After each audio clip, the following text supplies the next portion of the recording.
आप सबका स्वागत और अभिनंदन। हम फिर शाम अपना 6:30 बजे वाला प्रोग्राम लेकर हाजिर हैं। हमारे साथ हैं डॉक्टर राकेश पाठक सर। सर का बहुत बहुत स्वागत, बहुत बहुत अभिनंदन।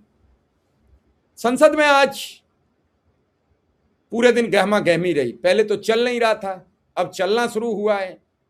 तो चला, धीरे धीरे उसी बिल पर बात हो रही है जो परीक्षाओं को, पेपर लीक को, उस पर कानून बनाया जा रहा है। कई विपक्षी नेताओं का सवाल यह भी था कि यह कानून तो 2024 में बन चुका था, जब 24 में बनाया तब भी बताया बहुत सख्त है, अब फिर दोबारा बन रहा है तो बताया जा रहा है फिर सख्त है। तो पहले तो यह तय हो जाए कि यह और सख्त बनेगा कि इसी से काम चल जाएगा। दूसरे, कांग्रेस के सांसद गौरव गोगोई ने जमकर सरकार को लताड़ लगाई, कई मुद्दों पर खड़े हो गए वो और बिफरते रहे। फिर अखिलेश यादव ने तो सीधा पूछ लिया कि धर्मेंद्र प्रधान का इस्तीफा कराकर आपने नरेंद्र मोदी को बचाने की कोशिश की है, क्यों? उनसे कई बार भिड़ंत भी हुई। फिर प्रियंका गांधी ने तो आज इतने सवाल उठा दिए हैं कि ये सदन, ये संसद किसी सांसद की जागीर नहीं है। हम चुनकर आए हैं आम जनमानस की बात करने। प्रधानमंत्री जी को अपनी अकड़ का इलाज करा लेना चाहिए। प्रधानमंत्री को या देश के गृह मंत्री को किसने अधिकार दिया AK-47 चलाने का, पैलेट गन चलाने का? क्या ये आतंकवादी थे? अगर आतंकवादी थे तो आपने ठीक चलाया तो फिर आप कहिए। हालांकि संसद में न गृह मंत्री आए, न संसद में प्रधानमंत्री आए, नेता प्रतिपक्ष मौजूद थे, विपक्ष पूरी ताकत से मौजूद था, और भी कई सवाल उठते रहे। सुबह से लेकर शाम तक पूरा देश संसद की तरफ देखता है, संसद में क्या होगा। और संसद में हमारे प्रधानमंत्री जाते नहीं, पीछे से जाएंगे और सब बातें करते रहेंगे। मंगल मिलन कर लिया, ये बुध मिलन क्यों नहीं किया संसद में आके? अरे भैया, मंगल के बाद बुध होता है, बुध मिलन कर लेते, कल सुबह कर लेना। ये मंगल मिलन क्या विपक्ष के नेता नहीं आते उस मंगल मिलन में? आज भी तो मंगल था। हाँ नहीं, सुबह मंगल मिलन किया है आज। अच्छा, आज फिर किया जी। हाँ, मंगल मिलन में सारे नेताओं को बुला लिया जिन्हें अब तक लोकसभा अध्यक्ष ने मंजूरी नहीं दी है कि तुम्हारी पार्टी टूट गई, कि तुम अलग बैठोगे, उन्हें भी बुला लिया। तो कम से कम विपक्ष के साथ भी मंगल मिलन कर लो सदन में आके कि भैया गलती हो गई, बच्चों को हमने छोड़ दिया है और आप इससे भी संतुष्ट नहीं हो तो मेरा रिजाइन ये रखा है, गृह मंत्री का रिजाइन ये रखा है, जिसे चाहो उसे पास करवा लो। अरे कुछ तो बोलो। अरे अब तो आप 1 दर्जन मंत्रियों के नाम लिए घूम रहे हो, इन्हें हटा देंगे, उन्हें हटा देंगे। यहां तक समझ में आ रहा है कि शायद शाह और मोदी में भी कुछ अंतर, हालांकि उन दोनों में अंतर नहीं हो सकता है, मैं अच्छी तरीके से समझ रहा हूं। ये सब क्या है, इमेज मैनेजमेंट का एक खेल चलता है। जैसे कुछ लोग कह देंगे अब योगी में और मोदी में नहीं पट रही है, योगी और मोदी में नहीं पटेगी और योगी मुख्यमंत्री रह लेंगे क्या? यार गजब बातें बना रखी हैं। शिवराज सिंह से कुछ दिन नहीं पटी तो उन्हें हटना पड़ा। ये क्या होता है सर? लोगों के दिमाग में एक संदेश देना कि वो उससे नाराज है, वो उससे नाराज है, तो ये नाराजगी सिस्टम में आती रहती है। सर आज आपने सुना, कई बार आपने संसद की कार्यवाही देखी है, आज की कार्यवाही बड़ी लाजवाब थी। देखिए, आज का दिन प्रियंका गांधी के नाम रहा है। यद्यपि अखिलेश यादव, KC वेणुगोपाल, गौरव गोगोई सबने तार्किक और तथ्यात्मक बात कही है, लेकिन प्रियंका गांधी ने जो 3-4 महत्वपूर्ण बातें कही हैं, हम उनको क्रमशः बता भी देते हैं हमारे दर्शकों को। हो सकता है दर्शक पूरा न देख पाए हो संसद की कार्यवाही। उन्होंने एक एक करके चुनाव में हमने बड़ी बड़ी चोरियां देखी हैं, ऐसा कहा प्रियंका गांधी ने। अपनी साख बचाइए, नियत ठीक करिए, अकड़ का इलाज कीजिए और अपने वादों पर अमल कीजिए, क्योंकि हमने सरकार में बड़ी बड़ी चोरियां देखी हैं। चुनाव में वोट चोरी, राम मंदिर में चंदा चोरी, किसानों की जमीन की चोरी, उद्योगपतियों द्वारा देश की संपत्तियों की चोरी। लेकिन सबसे बड़ी चोरी तब हुई जब देश के युवाओं का भविष्य, उनके सपने चुराए गए। भविष्य और सपनों की चोरी किसी भी चोरी से बड़ी होती है। शिव कुमार जी, ये बहुत महत्वपूर्ण बात उन्होंने कही है। सही बात है, आप धन संपदा चुरा लीजिए, मंदिर का चंदा चुरा लीजिए, फिर आ जाएगा। वोट चोरी दोबारा आने में 5 साल लगेंगे। अगर आपने 2020 में वोट चुराए थे तो फिर 25 में ही उसका कुछ हिसाब हो सकता है। 2024 के लोकसभा चुनाव में आपका बस नहीं चला तो उसके बाद आपने महाराष्ट्र, बंगाल, हरियाणा, जहां बस चला वहां चोरी कर ली। लेकिन युवाओं के भविष्य की चोरी और उनके सपनों की चोरी ये लौट नहीं सकती। जिसका 1 साल बर्बाद हो गया नीट परीक्षा के पेपर लीक होने से, हो सकता है उस दिन उसने अच्छी तरह परीक्षा दी थी, उस दिन उसका सिलेक्शन होने वाला था, लेकिन जब री नीट हुआ तब तक उसकी मानसिकता बिगड़ चुकी थी। वो मानसिक अवसाद में था, तनाव में था, इतने आंदोलन छिड़े हुए थे, उस पर भी सरकार ने सेनाएं लगा रखी थी पेपर पहुंचाने के लिए। हो सकता है उस दिन उसका पेपर ठीक न गया हो। तो जिसे पहली बार की परीक्षा में सिलेक्ट होना था वो री नीट में सिलेक्ट नहीं हुआ, तो उसके सपने चकनाचूर हो गए, उसका भविष्य चौपट हो गया। अब हो सकता अगली बार दे वो, तो 2 साल तो उसके ये चले गए, वापस नहीं लौटेंगे। ये बड़ी महत्वपूर्ण बात प्रियंका गांधी ने कही है। दूसरा उन्होंने कहा है, अगर देश का युवा निराश हो गया, उसकी उम्मीदें टूट गई, तो सबसे बड़ी हार भारत की होगी। हम जान दे देंगे लेकिन भारत की हार नहीं होने देंगे। अगर हमारी कोशिश है कि अगर हम एक आध टुकड़ा प्रियंका गांधी के भाषण का, संसद का सुना सकें, जिन 2 भाषणों का मैंने जिक्र किया इसमें से कोई एक भी सुना सके, हम जान दे देंगे, भारत की हार नहीं होने देंगे। ये बहुत बड़ी बात है। आमतौर पर इस तरह के दावे भाजपा ही करते हैं, जैसे वो अमित शाह ने संसद में कहा था, हम जान दे देंगे, कश्मीर, पाक अधिकृत कश्मीर को भारत में मिलाकर रहेंगे। ऐसी बात पहली बार किसी कांग्रेसी ने, किसी सांसद ने, वो भी प्रियंका गांधी ने सदन के सामने कही है। ये एक और महत्वपूर्ण बिंदु उन्होंने रखा। इससे भी ज्यादा उन्होंने जब ये कहा कि नरेंद्र मोदी को अपने कैमरे के एंगल नहीं, दिल के एंगल को बदलना पड़ेगा। ये बड़ा कटाक्ष था, इसे कटाक्ष के रूप में ही लेना चाहिए। उन्होंने कहा कि प्रधानमंत्री जी सेल्फी मोड में वीडियो बना रहे हैं, इससे काम नहीं चलेगा, अलग अलग एंगल बदल बदल कर वीडियो शूट कर रहे हैं, दिल का एंगल बदलना पड़ेगा। दिल का एंगल क्या होता है? दिल का एंगल ये होता है कि देश के युवा जब सड़कों पर हों तो उनसे संवेदनशीलता के साथ बात की जाए, उनसे संवाद स्थापित किया जाए। ये नहीं होना चाहिए कि शांतिपूर्ण प्रदर्शन पर, सभा, संगोष्ठी, अनशन, उपवास, रैली पर अगर देश का युवा निराश हो जाए, ये सुन अगर लीजिए, देश का युवा निराश हो गया, अगर देश का युवा निराश हो जाए, अगर देश का युवा निराश हो गया, उसकी उम्मीद टूट गई, तो सबसे बड़ी हार भारत की हार होगी। और हम कांग्रेस और विपक्ष के लोग जान दे देंगे मगर भारत की हार नहीं होने देंगे। जान दे देंगे मगर भारत की हार नहीं होने देंगे। इसके अलावा उन्होंने सबसे महत्वपूर्ण मुद्दा जो अब इस वक्त बचा है, सीजेपी के आंदोलन के बाद 2 आश्वासन दिए थे सरकार ने, यद्यपि वे भी पूरे नहीं हो रहे हैं। हमें पता है किस तरह मुकदमे दर्ज हो रहे हैं, होस्टलों से गिरफ्तारी चल रही है, ढूंढ ढूंढ कर भगवा ब्रिगेड के लोग उस आंदोलन में शामिल हुए युवाओं को कूट रहे हैं, पीट रहे हैं दिल्ली में, और पुलिस हाथ पर हाथ रखे बैठी है।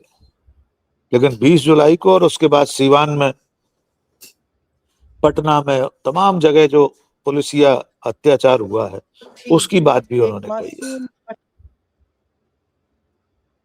क्या हम उनका कोई भाषण सुनवा पा रहे हैं अभी? जी, अभी कोई सर टुकड़ा? एक भाषण सुना रहे हैं जो बहुत गंभीर भाषण है। जी। एक मासूम बच्ची पर इस तरह की क्या जरूरत थी, एक मासूम बच्ची पर इस तरह दमन करने की? क्या जरूरत थी उन छात्रों पर आंसू गैस चलवाने की, उन पर लाठियां बरसाने की, उन पर वाटर कैनन्स चलवाने की क्या जरूरत थी? उन नौजवान लड़कियों को जलील करते हुए उनके कपड़े फाड़ने की, उनको बेरहमी से गंदी तरह पिटवाने की, देश के युवाओं पर पैलेट गन्स और AK-47 चलवाने की क्या आवश्यकता थी? क्या वे आतंकवादी थे? क्या आतंकवादी हैं? टेररिस्ट हैं? हाँ, कांग्रेस बोल रही है। हाँ, कांग्रेस बोल रही है। बहुत जवाब बढ़िया। दीजिए, जवाब दीजिए। कांग्रेस बोल रही है, जवाब मांग रही है, जवाब दीजिए।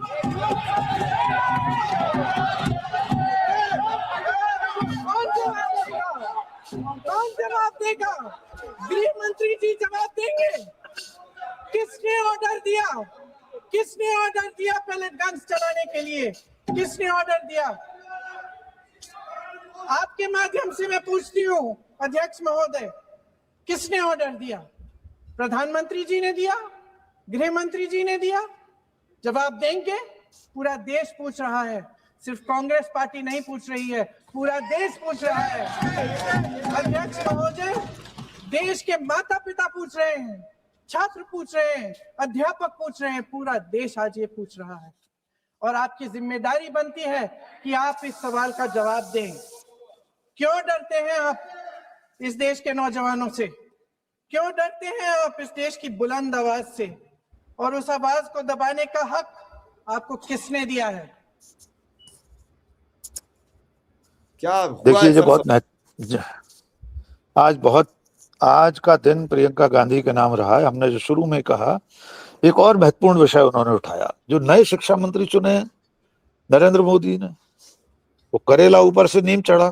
चार्ज में घायल धर्मेंद्र प्रधान के इस्तीफे के बाद सदन में उनका जो स्वागत सत्कार हुआ, उस पर भी प्रियंका गांधी ने बोला, गौरव गोगोई ने बोला। गौरव गोगोई ने सर, एक चर्चा और महत्वपूर्ण हुई, जो बच्ची अस्पताल में थी उससे नेता मिलने जा रहे तो उसकी मां ने क्या कही, वो जरा सुनवा देते हैं सर।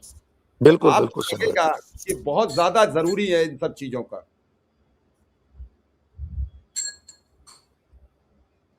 पहले हम राम मनोहर लोहिया अस्पताल गए थे।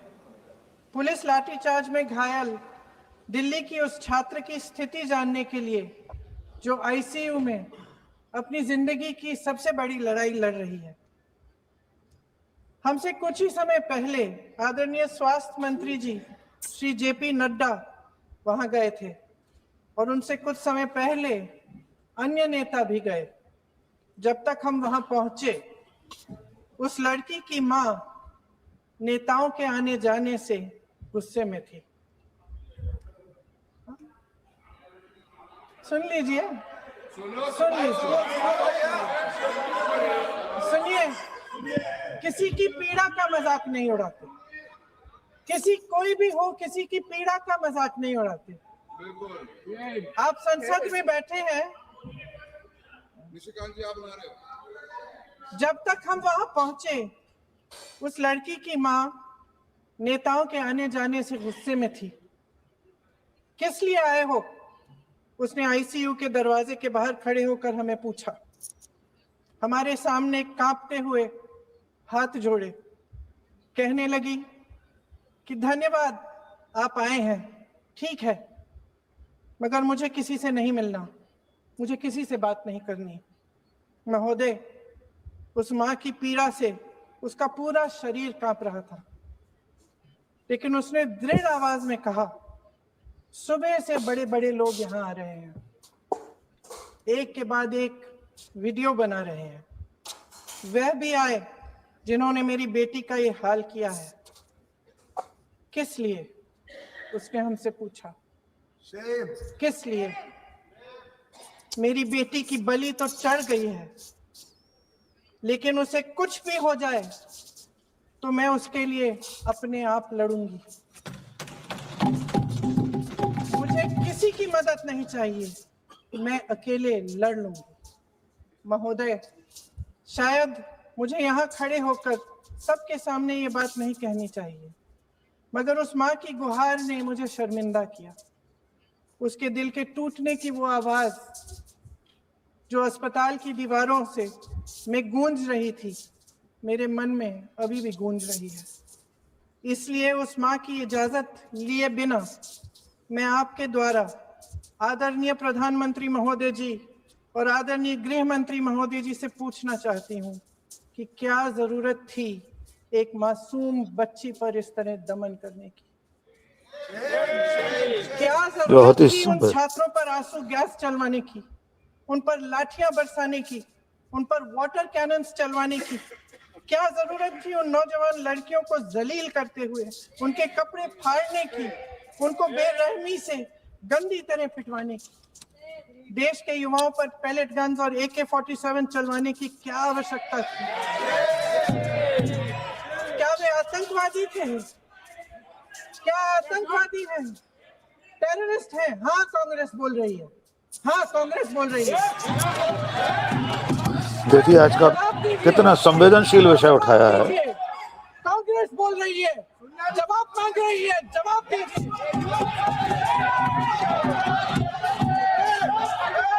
कौन जवाब देगा? कौन जवाब देगा? गृह मंत्री जी जवाब देंगे। किसने ऑर्डर दिया? किसने ऑर्डर दिया पैलेट गन्स चलाने के लिए? किसने ऑर्डर दिया? आपके माध्यम से मैं पूछती हूँ अध्यक्ष महोदय, किसने ऑर्डर दिया? प्रधानमंत्री जी ने दिया? गृह मंत्री जी ने दिया? जवाब देंगे? पूरा देश पूछ रहा है, सिर्फ कांग्रेस पार्टी नहीं पूछ रही है, पूरा देश पूछ रहा है। अध्यक्ष महोदय, देश के माता पिता पूछ रहे हैं, छात्र पूछ रहे हैं, अध्यापक पूछ रहे हैं, पूरा देश आज ये पूछ रहा है। और आपकी जिम्मेदारी बनती है कि आप इस सवाल का जवाब दें। क्यों डरते हैं आप इस देश के नौजवानों से?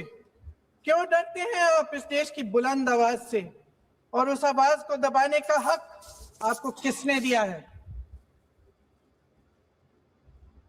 ये था सर आज प्रियंका का भाषण, जो सुनेगा उसके रोंगटे खड़े हो जाएंगे। और सरकार को धो दिया है। हालांकि निशिकांत दुबे जैसे लोग हैं जो इन बातों का विरोध करेंगे, उनकी आदत है, उन्हें बिना विरोध करे चैन नहीं आता। जी सर। लेकिन निशिकांत दुबे तो छोड़िए, मोदी शाह के पास भी एक लाइन का जवाब नहीं है प्रियंका गांधी के सवालों का। सीधा सवाल है, किसने आदेश दिया गोली चलाने का, पैलेट गन चलाने का, छात्राओं पर इस तरह से अपमानजनक तरीके से बर्बरता बरतने का? सारे सवाल वाजिब हैं। और हम जो बात कर रहे थे अधूरी रह गई थी। प्रियंका गांधी ने और बाद में राहुल गांधी ने भी बाहर परिसर में कहा कि प्रधानमंत्री ने जिसे नया शिक्षा मंत्री बनाया है वो तो बलात्कारियों के हिमायती हैं, उनके पैरोकार हैं। अध्यक्ष ने और सत्ता पक्ष ने रोका टोका तो प्रियंका गांधी अखबार की कतरन पढ़ना शुरू कर चुकी थी। अब तो उनका वीडियो भी आ गया है। अगर हम कोशिश करते हैं उसको वीडियो को वैसे ही सुना दें जिसमें उन्होंने, प्रहलाद जोशी ने बिल्किस बानो के बलात्कार के आरोपी जब छूटे थे तब उन्होंने जो कुछ कहा था, वो बयान अगर हम सुनवा सकें तो हमारे दर्शक जान सकेंगे कि देश की सत्ता में बैठे लोग किस कदर बलात्कारियों के पक्षधर हैं। राहुल गांधी ने बाद में बोला बाहर, और शायद प्रियंका गांधी ने बाहर मीडिया को, लोगों को वीडियो सुनवा भी दिया है और अब सोशल मीडिया पर भी आ गया है। देखिए कैमरे पर सबूत है, यह हम सुनवा देते हैं। इसे दिखाना संभव अभी होगा थोड़ी देर में।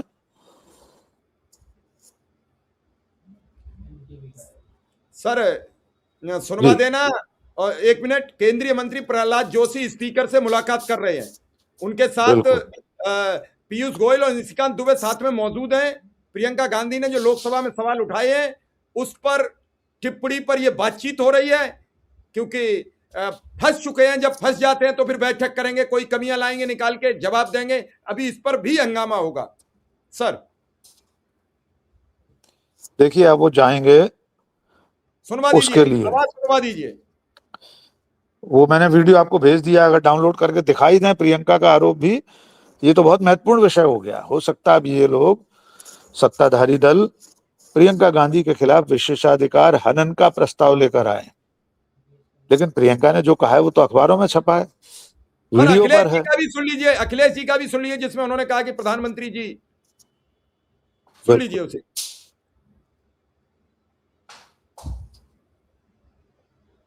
मंत्री जी लौटे हैं, मंत्री नहीं रहे। कि जब मंत्री जी लौटे हैं, मंत्री नहीं रहे, उसके बाद सदन के बाहर उनका स्वागत किया गया। अध्यक्ष महोदय, जो स्वागत हुआ उसके लिए हमें कोई शिकायत नहीं है, लेकिन माननीय सदस्यों को कितनी बड़ी राहत मिली होगी, कितने बड़े संकट से बचाया उन्होंने। एक प्रधान जी को हटा करके प्रधानमंत्री बचा लिया आपने।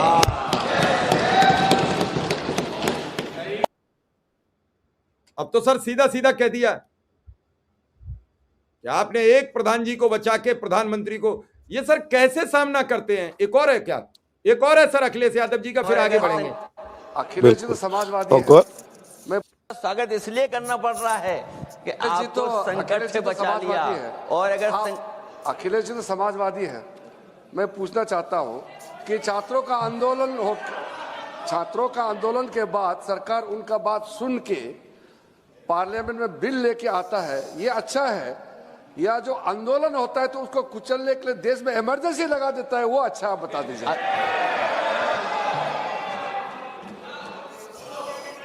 अध्यक्ष महोदय, अध्यक्ष महोदय, मैं इमरजेंसी को तो नहीं देखा हूं, लेकिन इमरजेंसी में क्या क्या हुआ है वो अभी दिल्ली की राजधानी में भी देखने को मिल गया है। आंसू के गैस के गोले और लकड़ी में लगा हुआ कुछ कील का और कांटे की चीजें, उस समय करंट नहीं लगाया जाता था, इस बार करंट लगाया गया। तो ये इमरजेंसी के बराबर ही हुआ है हमला, कम नहीं है। इमरजेंसी से कम अन्याय नहीं कर रहे हैं आप लोग। और याद करिए अध्यक्ष महोदय, अगर इमरजेंसी इन्हें याद आ गई है, अगर इमरजेंसी अध्यक्ष महोदय ने याद आ गई है, तो इमरजेंसी के बाद भी परिवर्तन हुआ था और हमें भरोसा है कि इसके बाद भी परिवर्तन होगा। और अध्यक्ष महोदय बड़ी सटीक बात कह दी है।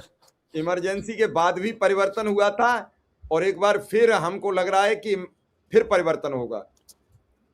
जी बिल्कुल। आप देखिए बात शुरू करिए, तब तक हम आपके मुद्दे पर आ जाते हैं और हम आपको वो वीडियो दिखवाते हैं फिर। देखिए बहुत महत्वपूर्ण मुद्दा है शिक्षा की। इस देश के शिक्षा जगत की जिम्मेदारी जैसे सौंप रहे हैं, उसकी महिलाओं के बारे में क्या सोच है, वो कितना स्त्री विरोधी है, इसका सबूत है बिल्किस बानो के बलात्कारियों की जब रिहाई हुई थी कोर्ट से, जिनका स्वागत वंदन अभिनंदन हुआ था, शिक्षा मंत्री जिन्हें एक ऐसे सब जी। ले लिया वीडियो पहले सुनवा दें, फिर आगे पहले बढ़ें। वीडियो से पहले जी।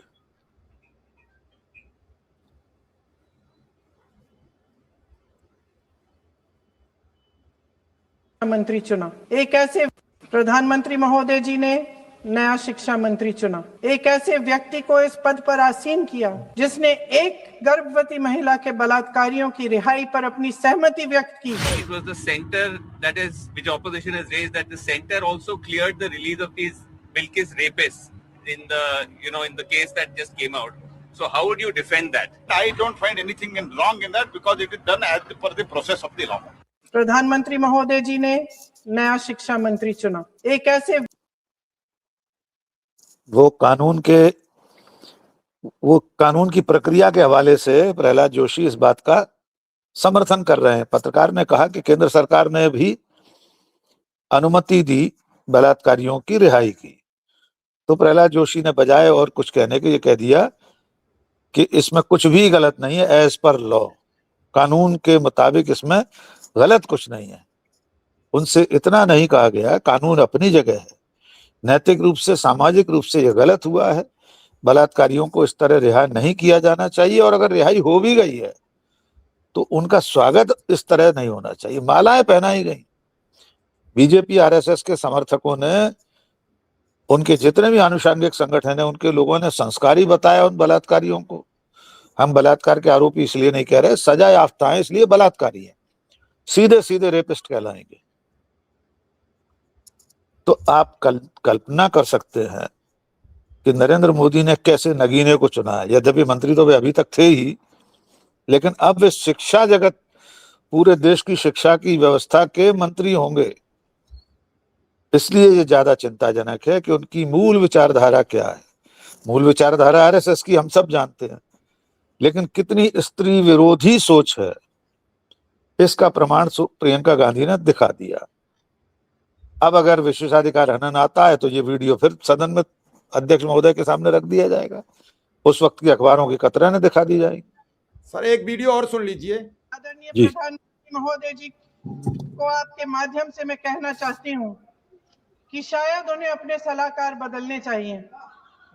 वे असलियत से एकदम टूट चुके हैं। नई नई कमेटियां बनाने से काम नहीं चलेगा। उनका अध्यक्ष चाहे कोई भी हो। राधा कृष्ण कमेटी भी व्यवस्था में सुधार लाने के लिए बनी थी। आज तक उसकी एक सिफारिश लागू नहीं हुई है। और इस नई कमेटी में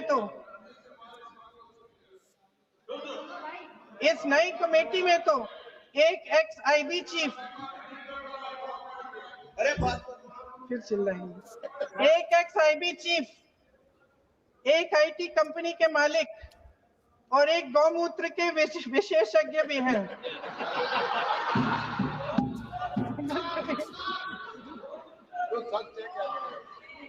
इन्हें शिक्षा के बारे में क्या पता जी? सच है। आप आज मेरे से नाराज हो रहे हैं। मन मुस्कुरा लीजिए। वो आपने भी चुनाव लड़ा।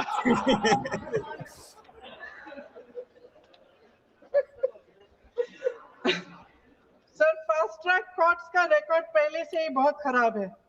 वैसे भी कल की सुनवाई में सीबीआई का वकील पेश ही नहीं हुआ। संसद में विपक्ष को दोषी ठहराने से, खोखले राजनीतिक खेल खेलने से काम नहीं चलेगा। आप जेन जी का भरोसा वापस जीतना चाहते हैं तो नए नए एंगल से, अपने फोन से नए नए वीडियो बनाने से नहीं होगा।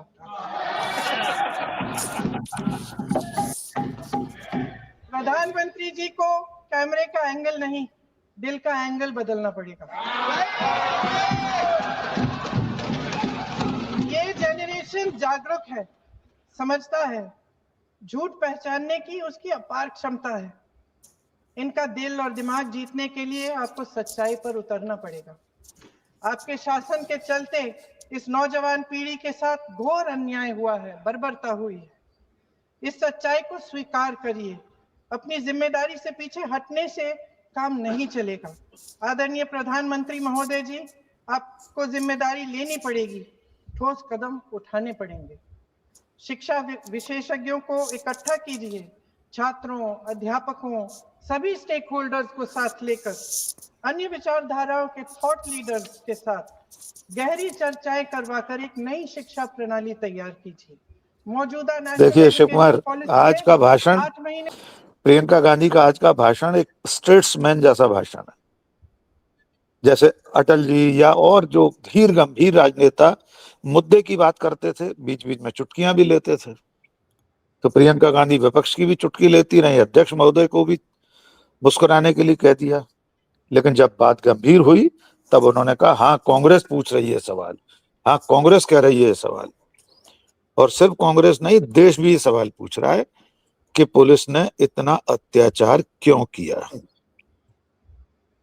और प्रधानमंत्री का नाम लेकर उन्होंने इतनी सारी बातें कर दी हैं कि अब बहुत सारे जवाब इकट्ठे हो गए। लगा होगा उनका आईटी सेल, प्रधानमंत्री का अपना भी एक आईटी सेल है, उनके भाषण उसी स्तर के होते हैं, व्हाट्सएप यूनिवर्सिटी के ज्ञान से भरे होते हैं, तो तैयारी चल रही होगी। लेकिन जहां तक मुझे लगता है, आज की सदन की कार्यवाही में सारे विपक्षी सांसदों ने मारक भाषण दिए।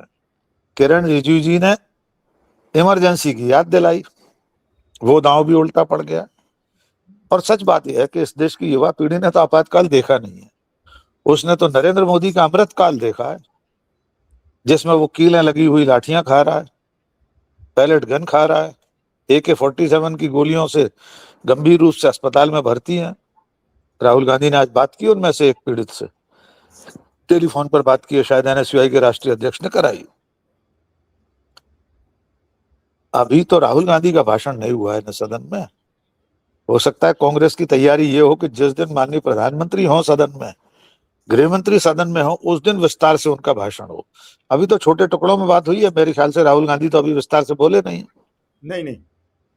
तो अब कांग्रेस के रणनीतिकार इस इंतजार में होंगे कि नजर रखी जाए कि कब आ रहे हैं प्रधानमंत्री जी। लीडर अपोजिशन तो कभी भी बोल सकते हैं अध्यक्ष की अनुमति से लेकर। अब ये मुद्दा गले की हड्डी बन गया है नरेंद्र मोदी के लिए। कैसे इससे पार पाएंगे, इसकी जुगत लगाई जा रही होगी। अंतःपुर में अंदर खाने स्क्रिप्ट तैयार की जा रही होगी कि अब कौन सा हिंदू मुस्लिम का एंगल लाया जाए, क्योंकि वीडियो के एंगल की तो बात प्रियंका गांधी ने कह दी कि वीडियो का एंगल बदलने से काम नहीं चलेगा, दिल का एंगल बदलना पड़ेगा। तो उनके दिल में तो जिस तरह की योजनाएं होती हैं वो देश देख लेगा बहुत जल्द ही कोई बड़ा धमाका सरकार की ओर से, धमाका यानी हेडलाइन मैनेजमेंट के लिए कोई बड़ी उद्घोषणा, कोई बड़ी योजना का शिलान्यास, उद्घाटन, प्रधानमंत्री का कोई बड़ा कार्यक्रम। लेकिन हम एक बात और इसमें चलते चलते जोड़ना चाहते हैं कि संकट में सिर्फ प्रधानमंत्री नहीं है शिव कुमार। जिन्होंने ये आग लगाई थी चीफ जस्टिस ऑफ इंडिया न्यायमूर्ति सूर्यकांत, वो भी संकट में है। संकट में इसलिए है कि एक तो उन्हें समझ में आ गया कि ये जो लाइव स्ट्रीमिंग की वजह से गड़बड़ होती है, हर चीज 2 मिनट में पहुंच जाती है, इसको रोक दो, रुकवा दी। लेकिन अब उन्हें सार्वजनिक कार्यक्रमों में जाने से बचना पड़ रहा है। 2 कार्यक्रमों में सूर्यकांत जी को जाना था, एक कार्यक्रम तो स्थगित ही हो गया, एक कार्यक्रम स्थगित हो गया। कोई व्याख्यान माला थी, उन्हें समझ में आ गया था कि अगर हम सार्वजनिक मंच पर गए, कहीं किसी सभागार में भाषण देने खड़े हुए, तो जनता के बीच से कोई कॉकरोच, कोई पैरासाइट खड़े होकर सवाल पूछ लेगा। लंदन में सवाल पूछ सकते हैं तो यहाँ क्यों नहीं पूछ सकते? अब तो डर खत्म हो गया ना नरेंद्र मोदी का डर है, ना सीजेआई का है। एक कार्यक्रम स्थगित हुआ, दूसरे में मुख्य वक्ता के रूप में न्यायमूर्ति सूर्यकांत को जाना था, उन्होंने इनकार किया, तो उनकी जगह शायद कोई और वकील गया है, कोई बड़े वकील साहिबान उसमें फिर शिरकत कर रहे हैं। यानी अब सार्वजनिक मंचों पर जाना भी दूभर हो गया सीजेआई का, क्योंकि गए तो अब जनता खड़े होकर सभागार में कहीं पीछे की कुर्सी से कोई खड़ा हो जाएगा कि सर आपने मना क्यों किया था उस दिन सुनवाई से, आपने क्यों कहा था मेरे पास समय नहीं है। फिर वे कहेंगे मैंने तो दूसरे दिन खंडन कर दिया था। तो जनता अब कटघरे में खड़ा करने को तैयार बैठी है, चाहे सीजेआई हो, चाहे प्रधानमंत्री हो, चाहे विपक्ष के नेता हो। विपक्ष के लोग भी अगर गलती करेंगे तो जनता उन्हें भी बख्शेगी नहीं। जी चलिए सर, अब इसको लेकर लिखापड़ी ट्विटर पर आ गई है, एक्स पर। पीयूष पद्माकर हैं, वो आजकल बहुत जल्दी सरकार के फेवर में खड़े हो जाते हैं। वो कह रहे हैं प्रियंका गांधी को मिलेगा जवाब। पता नहीं ये पत्रकारिता कर रहे हैं या क्या कर रहे हैं, या बीजेपी के, इन्हें भी प्रवक्ता बना देना चाहिए बीजेपी को जल्दी से। हम तो नाम भी नहीं जानते, आपने नाम लिया, हम नहीं जानते कौन है ये। अरे अच्छी बात है, बार बार प्रधानमंत्री पोस्ट शेयर कर रहे हैं और उन्हें टैग करके लिखते हैं। जब उन्होंने नितिन नवीन के बारे में लिखा कि हम और वो रूममेट थे, कैसे रहते थे, कैसे खाते थे, ये वही है, आप समझ गए होंगे। बहुत अच्छी बात है, हम ऐसे लोगों का समय जाया नहीं करते। नहीं, वो लिख रहे हैं तो वो निगाह में आ गया एकदम। लेकिन कुल मिला के बात ये है, दर्शक ये समझें और ये विचार करें कि आधुनिक काल के चंदर बरदाई हैं ये। सर ये आप जो पाप करते हैं वो आपका पीछा नहीं छोड़ते हैं। हम और आप जो आज बोल रहे हैं, ये वीडियो, इसमें से कोई भी पार्ट काट के कल 3 साल बाद जब हम किसी सरकार से सवाल ना करेंगे, कांग्रेस से, तो इसी में से काट के हमारे सामने आएंगे कि बड़े सवाल पूछते थे, अब कहाँ। तो हम भी सवाल पूछते मिलेंगे, इसलिए हमें डर नहीं लगता है कि हम क्या बोल रहे हैं। बात यही है बस, अपन तो ऐसे ही और ऐसे ही रहेंगे। तो चलिए सर, आपका बहुत बहुत आभार, बहुत बहुत धन्यवाद। Thank you.